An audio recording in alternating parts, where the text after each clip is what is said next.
naman akla. Narito tayo ngayon upang matunghayan ang napakainit, nagbabaga at talaga namang usap-usapan at maraming pinaka-inaabangan na issue ni Ate Erica. Sa pagpapatuloy ng ating istorya ay nagsalita na nga rin ang tita ni Ate Erica. Ito ay dahil mali daw ang sinasabi ng mga e-lovers na nakakatanggap pa raw sila Lolo Miguel ng pera galing kay Ate Erica. Nasa ospital, nasa kasayahan sila, nasa paliguan, kung sino-sinong kakit. O yung lula niya, nagsasalin ng dugo, nag-isa lang. Hindi ba kayo bibigyan ng pera? Nila sila may? Wala po yan. Erica? Wala po yan. Kailan kayo huli binigyan ng pera? Nung lang po, nung nakabablog pa kami kay Ram. Ay, kay Kalinga Prab, yung ginablog pa kayo. Yung mismo galing sa kanila. Na galing sa nila Erica, nila Sheila May, galing kay John A. Ay, wala po akong ganun. Wala kayong binigyan? Naibigyan lang sa akin pera. Pag yung ibinili ko talaga ng sangkap ng bahay nila at inutusan ako nila. Hindi mo naman sa iyo yun? Hindi sa akin. Hindi sa iyo. Hindi sa akin. So wala talagang binigay sa inyo? Lang naman. Ngayon, bakit po humantong siniraan kayo sa social media? Bakit kayo siniraan? Siguro ayaw na kaming mapapunta sa bahay nila. Yun nga nangyari, nasa ospital kami, umalis sila itong walang paalam, di kami nagpaalam, naroon lang kami. Parang ang gusto yata po nilang palabasin.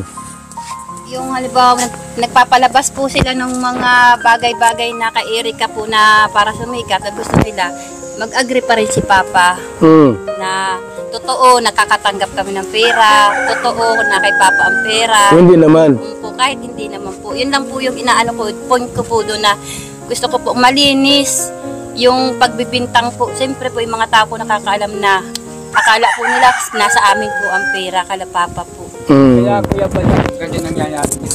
Kaya ganyan ginagawa sa amin. Dahil doon sa sasabing pera na dahil sa amin buwan-buwan, sila ang kumukuha. Ang biyabato, nasa amin. Wala naman sa binibigay. Kaya sumikat, magkaroon silang pera. Kaya ganyan yung sabihin nila. Bigyan sila ng bigyan sa kanila. Hindi mabibigay yung lula niya. Ginagamit lang ako.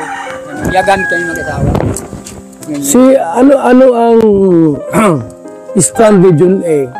Okay lang ba sa kanila? Okay lang ba sa kanya na kahit tumulong siya kay Erica, kina Sheila May, tapos kayo, gayaan, may problema? Okay lang kay John A yun?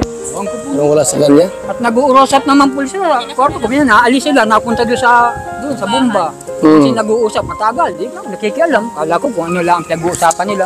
Sa telepono? Sa cellphone. Buti may signal dito? Meron kami. May wifi dito. So wala pa itong bahay, dito sila nag-i-stay, nakatira. Nag-kiss ko, hindi lang. Sino naglagay ng wifi sa inyo? Ikaw nagpa-wifi ka? Okay, so ngayon, paano? Binunyag nga rin ng tita ni Ate Erica kung sino nasa likod ng pag-alis ni Ate Erica sa Kalingap. So hindi pala totoo na ang dahilan ni Ate Erica ay ang kanyang pag-aaral dahil may iba pa palang motibo si Ate Erica at ang kanyang ate sa pag-alis ng Kalingap. Ikaw nagpa-wifi ka? Okay, so ngayon, paano itong si Torres nakapasok sa kwentong ito? Si Amy Torres, pang ano ko po dyan, bago nagbablog po si Kalingap, bago po lumalakas ang Erica, kausap na po yun ni Sheila May, wala pa po John A. Sino? Si Amy Torres. Wala pa si John A, nandyan na yan si Yan na po yan. Yan na po ang kautugan. Amy Torres, okay. Kausap ni Sheila May yun? Sheila May po, araw-araw po yun. Bakit daw? Mga balita na pag binablog po si Erica, sinasabi po doon kay Amy. Okay. Ni Torres. So, ngayon, anong nangyari ay parang winakwak nila, parang winakwak nila itong si Erica at Sheila May ni Ini Tunyakaw Torres. Tunyakaw Torres. Ano tayo ang mensahe mo talaga tay yung pinakaano po problema talaga tay, yung hinanakit mo kung bakit humantong sa ganitong awayan. Yun na nga, sa anong yun, nilapastangan nila ako. Yung Na ikaw ang nagpalaki. ako nagpalaki, parang ako yung sinasagot-sagot nila ng gayon. Kasabi ako ng mukhang kwarta, nasa kanya ang kwarta. Binawalang bahala ka pati ano, pinabayaan, parang ganon. Kasi ako pabayaan na, kaya mamuhay sa ganito, wag lang ko sabihin ng lalapastangan niya kung ano-ano. Mukhang kwarta. Mukhang kwarta. Eh nasa kailang pera naman, di magagahawak ng pera, kahawak lang kung utos nila. So, yun lang naman. Hindi ako yung inutusan, hindi. May ingat, tinulungan ko sila. Kung di ako ang tulong doon, wala din yung bahay nila. Sa kapatid Kuya Bal, kung nasa amin ang pera, bakit po kayo magtsatsaga sa provincial? Doon namin uli-uli dinadala si mama na naglalakad lagi ng papalakadan nila para po manghingi lang ng tulong. Nandiyan po ang mga resibo. Walang tinulong sila, ano? Sila may sa si John A, walang tinulong sa lola mo? Nung simula pa po, nung nakirap pa, Kay Rab po. Adi yung ngayon po, yung huli na, wala. wala na po yan. Saka yung kay yung unang nag-vlog, kay Juan. Bakit kaya hindi alintana ni John A yung perang ginastos niya kina Erica? Bakit kaya gano'n? Hindi mo. Malaking pera na, may motor pala. Umalis daw sila Ate Erica at ang kanyang ate sa kalingap dahil gusto nila na matanggap ang pera direkta na lamang sa kanila at hindi na dadaan sa mga kalingap. Kaya nga daw nagkaroon kagad ng bahay sila Ate Erica at hindi pa nga daw alam ng tita ni Ate Erica kung kaninong pangalan nakapangalan ang lote na binili para sa bahay. Kay Rab po. Adi yung ngayon po, yung huli na, wala. Wala na po yan. Saka yung kay yung unang nag-vlog, kay Juan. Bakit kaya hindi alintana ni John A yung perang ginastos niya kina Erica? Bakit kaya gano'n? Hindi mo. Malaking pera na, may motor pala. May Max, tapos may Kasi tricycle. po talaga si Sheila, hindi po namin alam kung kanino nakapangalan. Yung Yung lote. Anong lote? Yung lote sa dahil. yun ang gusto ko rin malaman. Alamin natin lahat kung... Basta po nalaman lang po namin, bumili silang mag-asawa ng lote sa dahil. Pero sinabi itong motor para sa pamilya. Yung tricycle. Saan yung tricycle ngayon? Nino? Si Sheila May. Ilan ba anak ni Sheila May? Isa lang po. Ano trabaho ng asawa niya? Wala po.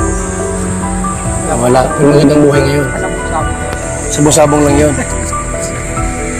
Pag may sabungan niya, kalabas na yun. Pag may sabong nirain, tulukoy yung asawa. Ay mga masamasada. Silang gumamit sa... Ano na, private motor yun? Private na tricycle? Pinan daw po yun. Kinuna ng prangkisa. Saan? Mga ko kung totoo at Ang prangkisa? uuwi dito. Pag uuwi dito, may kapal. yung number. Ang prangkisa tayo, alam mo magkano? 300,000. Siguro yung prangkisang yun, ang kayakong ko baka piki yun. Gawa ng pag-uwi dito, tatapalan ng pati. Punta doon, nulukoy siguro asawa, mamamasada, Hindi tatanggalin. naman po sila nagkikita sa amin kung ano, bakit nagugulat na lang po kami na may tricycle na. Nagulat po kami, may motor na. Nalaman na lang po namin, may lote na po sa dait. Wala naman pong ano sa amin sila na, o tita, lula, ganito. Wala po. Sila lang po. Ang nakakaalam sa lahat ng transaksyon. Sila Okay. Basta po pagdating ng magkapatid na yun, kasama. Parang na-leave behind kayo hindi kayo inaalala. Ay, di bali wala po sa naman ako sa gatong hirap. Ayan po, basis ako sa tatakoy katandungan. Wag lang yung pabitangan kayo. Huwag lang kayo kasabihan ng gayon. Ang hinihin lang po. Tapos ang dami sa post sa social media na patama sa inyo. Yan nga po. Yan nga po yung masakit po. Kumakalat po. Tapos nalalaman po. Siyempre po ng mga kamag-anak. Nang isip po nila sa amin, meron kami. Magulang ko po. Kaya yung dun po ako na nag-post na po talaga, nagpadala na ng video para po matuldo ko na kung sino po talagang may sala. Hanggang dito na lamang muna ang ating napakainit, nagbabaga at talaga namang pinakausap-usapan na issue ni Ate Erica. Maraming salamat sa inyong panonood. Hanggang sa muli. Bye!